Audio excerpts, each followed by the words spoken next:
আল্লাহ তাআলা হযরতে মূসা আলাইহিস সালাতু ওয়াস সালামকে জানায় দিলেন, ও মূসা পয়গম্বর, তুমি যাও দামেস্ক শহরের মধ্যে, বাজারের মধ্যে কোনো জায়গায় চাউলাটা আছে, সেখানে শুধু চাউলার চাল পাওয়া যায়।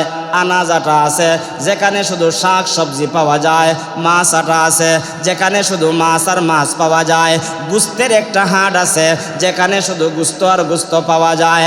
আল্লাহর পয়গম্বর হযরতে মূসা আলাইহিস সালাতু ওয়াস সালামকে আল্লাহ তাআলা জানায় দিলেন, মূসা যাও তুমি দামেস্কের শহরের মধ্যে, বিশাল বড় শহর, বিশাল বড় বাজার, ওই বাজারের মধ্যে একটা গুস্তের জায়গা আছে, গুস্তের হাট আছে, যেখানের মধ্যে গরু জবে করে, উট জবে করে, বেড়া দুম্বা জব করে, ওই জায়গায় গুস্ত বিক্রি করা হয়।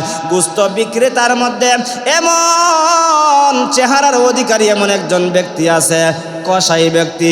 ওই কসাই ব্যক্তিটা যে গরুর গুস্ত, খাসির গুস্ত, বেড়া দুম্বার গুস্ত বিক্রি করে, ওই লোকটাই হলো তোমার জান্নাতি বন্ধু। সুবহানাল্লাহ।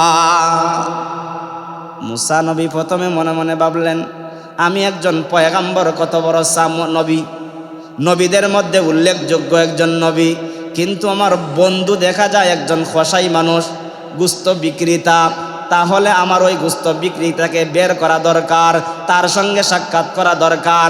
ওই লোকটা কিভাবে আমার জান্নাতি বন্ধু হয়ে গেল? অবশ্যই তার ভিতরে কিছু গুণ আছে। সুবহানাল্লাহ। কি আছে? গুণ না থাকলে কসাই ব্যক্তিটা আমি মূসা পয়গম্বরের জান্নাতি বন্ধু হতে পারে না। এবার মূসা নবী হাঁটতে আরম্ভ করলেন। হাঁটতে হাঁটতে হাঁটতে হাঁটতে হাঁটতে ওই দামেস্কের শহরের মধ্যে চলে গেলেন। দামেস্কের শহরের মধ্যে যাইয়া গুস্তের হাটের মধ্যে আল্লাহর দেওয়া চিহ্ন অনুযায়ী তালাশ করতেতেন। তালাশ করতে করতে দেখতে পাইলেন একটা ব্যক্তি এরকমভাবে গুস বিক্রি করতেছে।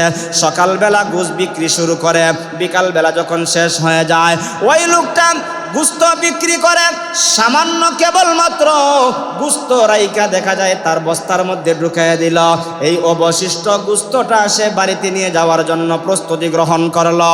মূসা নবী একজন মুসাফিরের হালত ধইরা বলতেছেন, ও গুস্ত বিক্রেতা কসাই ভাই, তোমার কাছে বলতে চাই, আমি তো একজন মুসাফির, আজকে রাত্র হয়ে গেছে, বিকাল হয়ে গেছে, এখন আমি তো আমার গন্তব্যস্থানে পৌঁছতে পারবো না। তুমি কি আমি মুসাফিরকে তোমার বাড়িতে মেহমান হিসাবে নিবা? আল্লাহর বান্দা কসাই লোকটা ডাক দিয়া বলল, এটা তো আমার ভাগ্যের বিষয়, আমি একজন মুসাফিরকে পাইলাম, মুসাফিরকে আমার বাড়িতে মেহমান বানাইতে পারবো। চলো আমার সঙ্গে, তোমাকে আমার বাড়িতে নিয়ে নিব, তোমাকে মেহমানদারি করাইব। কারণ মুসাফিরকে মেহমানদারি করাইলে সওয়াব আছে না নাই? আমরা তো মুসাফির দেখলে কই, হয়তো এটা চুরুইব, ডাকাই দিব, এলাকার জায়গা দিও না, হইনি, তারাইয়া দেই, তারাইয়া দেই। না না, আগে তাকে চিনো, তার কি সমস্যা জানো, তার সমস্যার সমাধান করে দাও। সে তো তোমার এলাকার জন্য একটা মুসাফির। এরকম অনেক মানুষ বিপদে পইরা আসে কি আসে না, আসলে আমরা তারাইয়া দেই, এমনভাবে তারাইয়া দেই বোঝা যায় কুত্তারে তারাই, আছে না নাই? কিন্তু কসাই লোকটা কি বলল, হ্যাঁ আমি তো একজন মুসাফির পাইছি, আর এই মুসাফিরকে আমি মেহমানদারি করাইব, আমার তো ভাগ্যের ব্যাপার, চলো আমার সঙ্গে। হযরতে মূসা নবী তিনি পরিচয় দিলেন না, মুসাফিরের সুরত দইরা কসাইয়ের সঙ্গে যাইতে আরম্ভ করলেন। কথাটা লক্ষ্য করে শুনবেন, মূসা নবী তার পিছে পিছে যায়, যাইতে যাইতে দেখা যায় কসাই লোকটা তার বাড়িতে চলে গেল। কসাই লোকটা তার বাড়িতে যাইয়া ওই যে বস্তার ভিতরে অবশিষ্ট গুস্ত রাখছিল, গুস্তটা বস্তা থেকে বের করলো, এটাকে পাকাইল, রান্না করলো। রান্না কইরা দেখা যায় ঘরের কোণা থেকে পিঞ্জিরার মতন একটা অবশিষ্ট ঘর আছে, ওই ঘর থেকে ছোট্ট একটা লোক বের করলো। যেই লোকটা এত বয়োবৃদ্ধ, এত বয়স্ক, শুধুমাত্র শরীরের মধ্যে হাড্ডি দেখা যায়, দাঁড়াইতে পারে না, সুস্থ মতো বসতেও পারে না। কারণ মূসা নবীর জামানায় মানুষের বয়স অনেক লম্বা ছিল।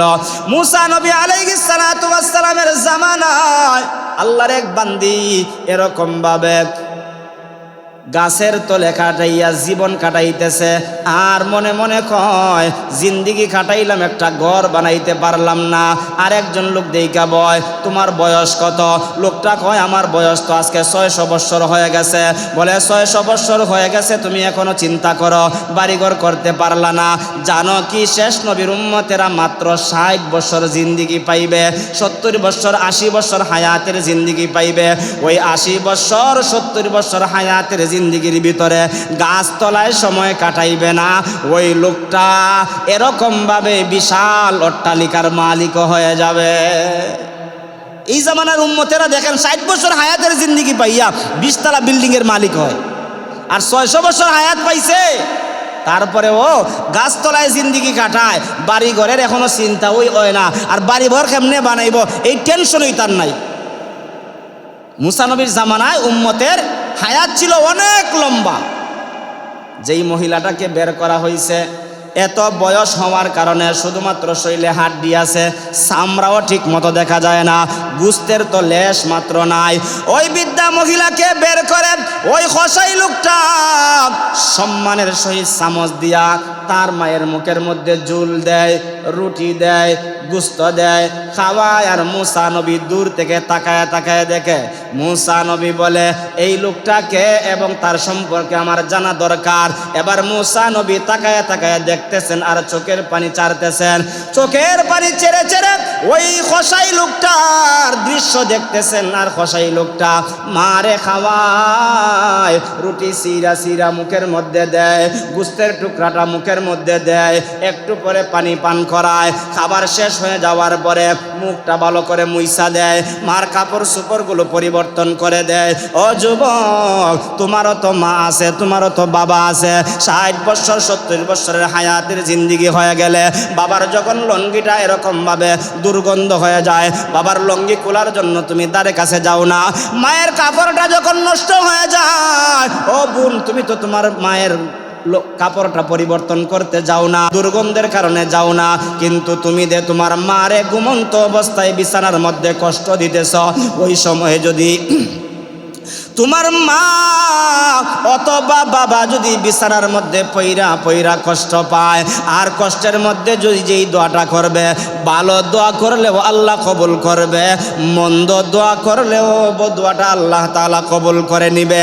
এই যে মুসা নবী সন্তানটা এরকম ভাবে খাওয়াইলো, মাকে সম্মান করলো, আবার ওই গন্তব্যস্থানে টুকরির মধ্যে মাকে রেখে দিল, রাইকা এবার যখন মুসা নবীর কাছে চলে আসলো, মুসা নবী জিজ্ঞাসা করেন, ও কসাই বন্ধু, আমি তো তোমার বাড়িতে মুসাফির হিসাবে আসছিলাম, আইসা একটা দৃশ্য দেখলাম, দৃশ্যটা আমার কাছে অন্যরকম লেগেছে। আমি তোমাকে কয়েকটা প্রশ্ন করব, আমার প্রশ্নের জবাব তুমি দিয়ে দিবা। 1 নম্বরের প্রশ্ন হলো, তুমি যে ব্যবসা করেছো, ব্যবসার মধ্যে তোমার কি এরকম ভাবে ডাইন বাম করো? বলে না না না। বলে গোস্ত বিক্রি করতে গিয়া তুমি কি এরকম ভাবে ওজনে কম দাও? বলে না না না, আমি তো কম দেই না, আমার ন্যায্য মাপ অনুযায়ী আমি তাকে গোস্ত দেই। আজকে দেখবেন গোস্ত বিক্রি করলে, বিক্রি যে করে সে দেখবেন 2 কেজি গোস্ত আনলে আধা কেজি কমে যায়। 2 কেজি গোস্ত আনলে আধা কেজি কি হয়? কমে যায়। এমনভাবে পাল্লাই দেয়, মাপে বোঝা যায় ঠিকই মাপ দিছে, কিন্তু মাপার পরে বাড়িতে না অন্য পাল্লার মধ্যে মাপলে দেখা যায় গোস্ত কমে যায়। জিজ্ঞাসা করলেন, তুমি যে গোস্ত বিক্রি করো, ব্যবসা করো, তোমার ব্যবসার মধ্যে কোনো কারচুপি আসেনি? বলে না না না। আল্লাহর পয়গম্বর বলেন, যেই লোকটা আত্তাজিরুস সাদুকুল আমিন মান নাবিয়্যিনা ওয়াস সিদ্দিকিনা ওয়াস শুহাদাই ওয়াস সালিহিন, ওই লোকটা, ওই ব্যবসায়ীটা আমানতদার ব্যবসায়ী। যেই ব্যবসায়ী ব্যবসার মধ্যে আমানত রাখে, দেওয়ার সময় কম দেয় না, আনার সময় বেশি আনে না, যেরকম দেওয়া দরকার এরকম দেয়, যেরকম গ্রহণ করা দরকার এরকম গ্রহণ করে, আমানতদার ব্যবসায়ীকে আল্লাহর পয়গম্বর বলেন 1 নম্বরে ওই আমানতদার ব্যবসায়ী সর্বপ্রথম নবীদের সঙ্গে তার জান্নাত বেহেশত হবে। সুবহানাল্লাহ। আমানতদার ব্যবসায়ীদের জান্নাত হবে কার সঙ্গে? সর্বপ্রথম নবীদের সঙ্গে। আমানতদার ব্যবসায়ী, সৎ ব্যবসায়ী, হালাল ব্যবসায়ী। আজকে আমি ব্যবসা করি, আমার ব্যবসার মধ্যে হারাম ঢুকাই, আছে না নাই? মুসা নবী জিজ্ঞাসা করলেন, ভাই তুমি যে ব্যবসা করো, তোমার ব্যবসার মধ্যে কোনো হারাম জিনিস আছে? বলে না, আমি ব্যবসা করি আমার মায়ের ওসিয়ত অনুযায়ী। আমার মা বলেছে বিক্রি করার সময় আমি ন্যায় ইনসাফের সাথে যাতে বিক্রি করি, আনার সময় যাতে আমি বিক্রিটা আনার সময় যাতে আমি সমপরিমাণ আনি, দেওয়ার সময় যাতে আমি সমপরিমাণ দেই, আনার সময় যাতে কারচুপি না করি, দেওয়ার সময় যাতে কারচুপি না করি। দেখবেন আমরা আনার সময় বেশি আনার চেষ্টা করি, দেওয়ার সময় কম দেওয়ার চেষ্টা করি। আল্লাহ বলেন এমন ব্যবসায়ীদের উপরে ওয়াইলুল লিল মুতাফফিফিন, তাদের জন্য ওয়াইল নামক জাহান্নাম। যারা আনার সময় বেশি আনে, দেওয়ার সময় কম দেয়, এমন ব্যবসায়ীদের সম্পর্কে আল্লাহ কি বলেন? তাদের ঠিকানা কোথায়? ওয়াইল নামক জাহান্নাম। আর এমনও ব্যবসায়ী আছে হালাল ব্যবসা করে, কিন্তু ঘরের ভিতরে টিভি একটা লাগাইয়া চা বেচে, ঘরের ভিতরে টিভি একটা লাগাইয়া দেখা যায় সিগারেট বেচে, বিভিন্ন জিনিস বেচে। মানে বুঝাইতে এই যে হারাম জিনিস লাগাইছে, নাইস গান লাগাইয়া শ্রোতা দলা করে। শ্রোতা এত কমপক্ষে 10 মিনিট পরে চা একটা খাইব। কেউ দেখা যায় খেলার ব্যবস্থা করে, খেললে তো কমপক্ষে আমার দোকান থেকে খাইব।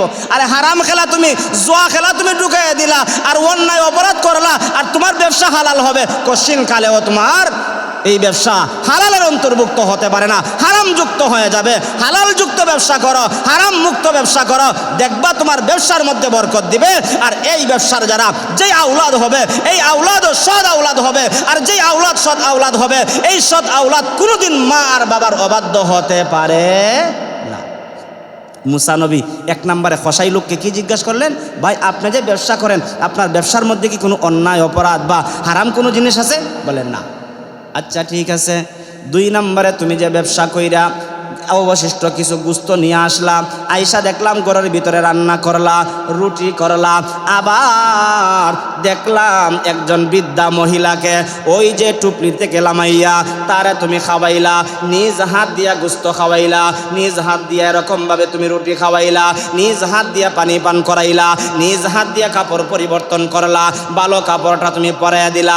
সেই বৃদ্ধাটাকে ওই খসাই লোকটা ডাক দিয়া বলে, ও মুসাফির ভাই, তিনি হলেন আমার জন্মদাতা মা, যেই মা আমাকে 10 মাস 10 দিন পেটে ধারণ করেছে। তিনি হলেন আমার জন্মদাতা মা, যেই মা আমাকে ভূমিষ্ঠ করাইয়া দুনিয়ার আলো বাতাস দেখাইছে। তিনি হলেন আমার জন্মদাতা মা, যেই মা আমাকে 2 থেকে 2.5 বছর পর্যন্ত দুধ পান করাইছে। আমার মার আমি খেদমত করি ছোটবেলা থেকে। মার খেদমত করতে করতে করতে করতে আমার মার আজকে শত শত বছর হয়ে গেছে।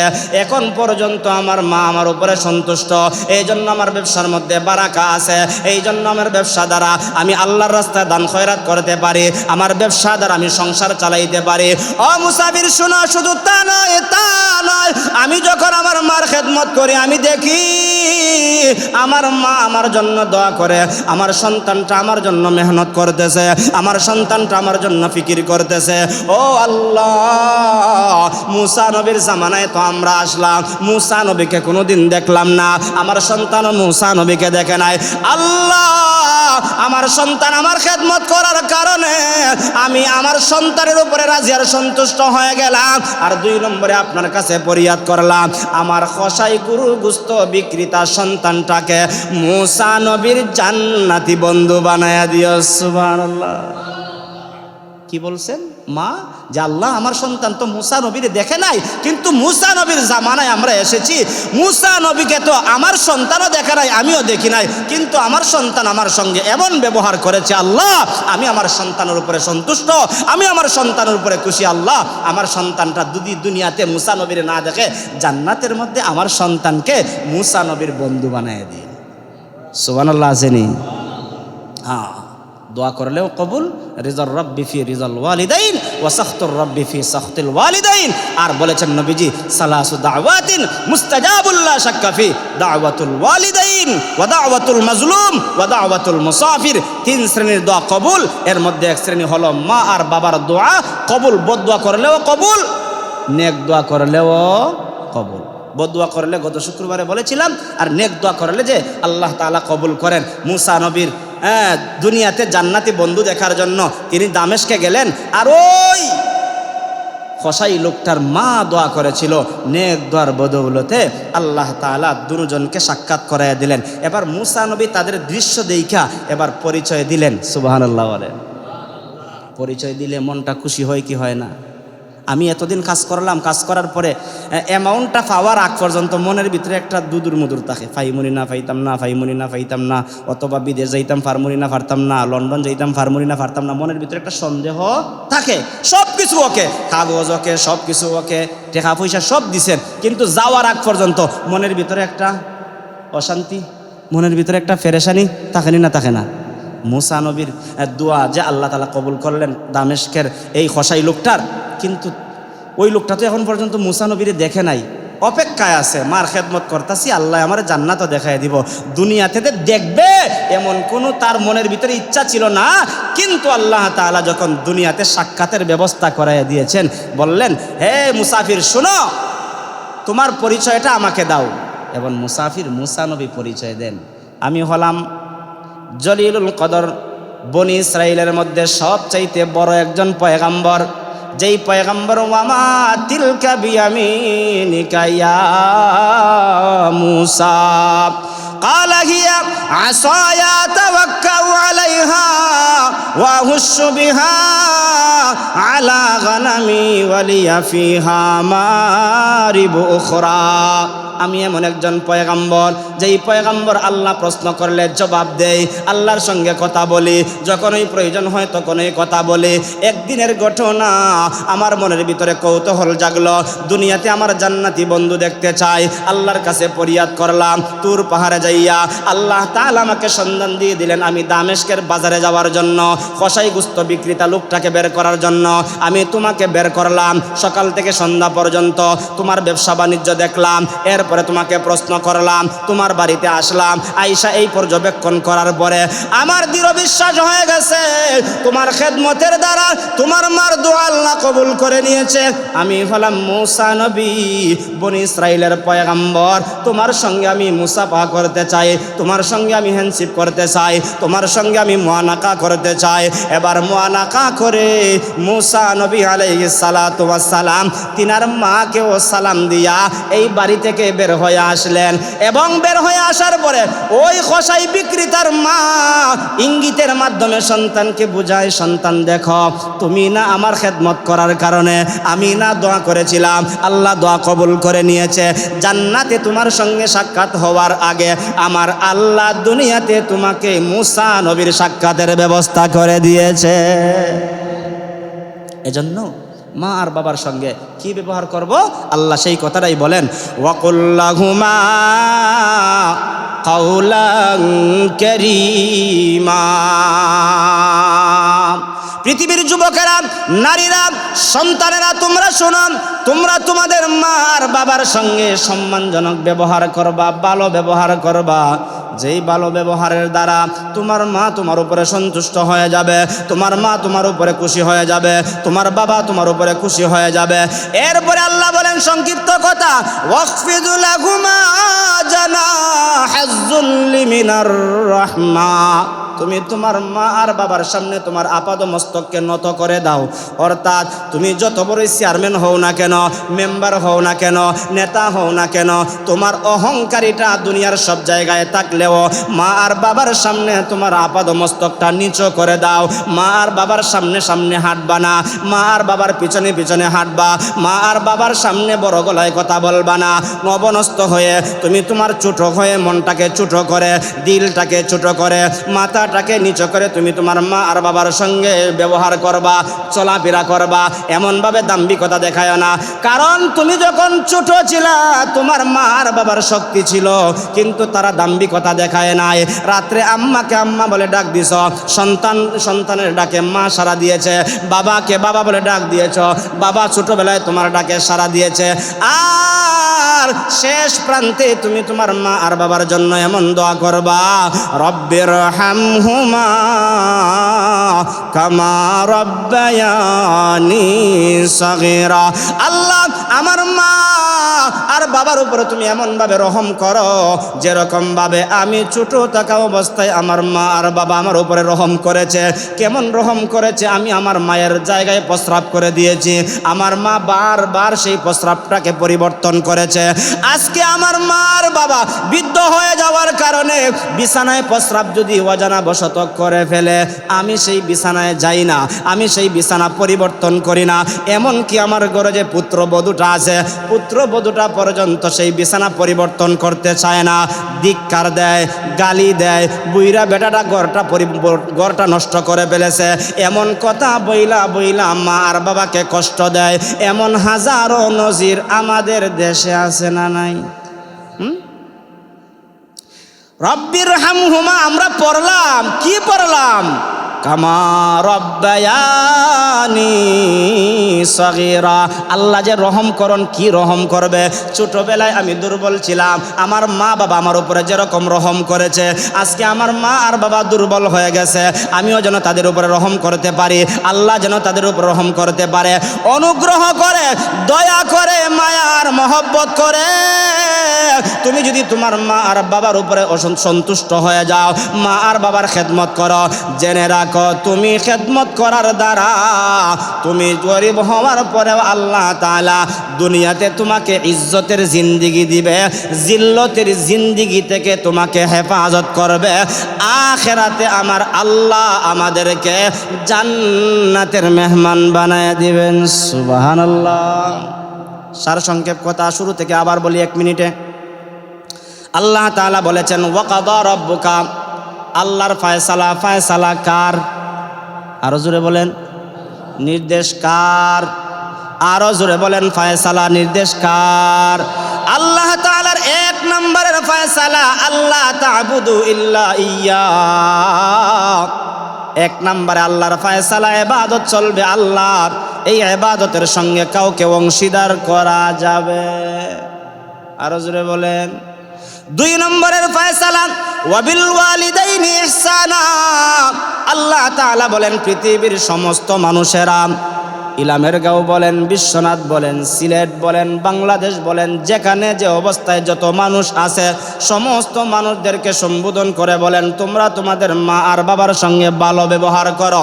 ভালো ব্যবহার করো কিভাবে করবা, কখন করবা? আল্লাহ বলেন ইম্মা ইয়াবলুগান্না ইনদাকাল কিবার আহাদুহুমা আও কিলাহুমা।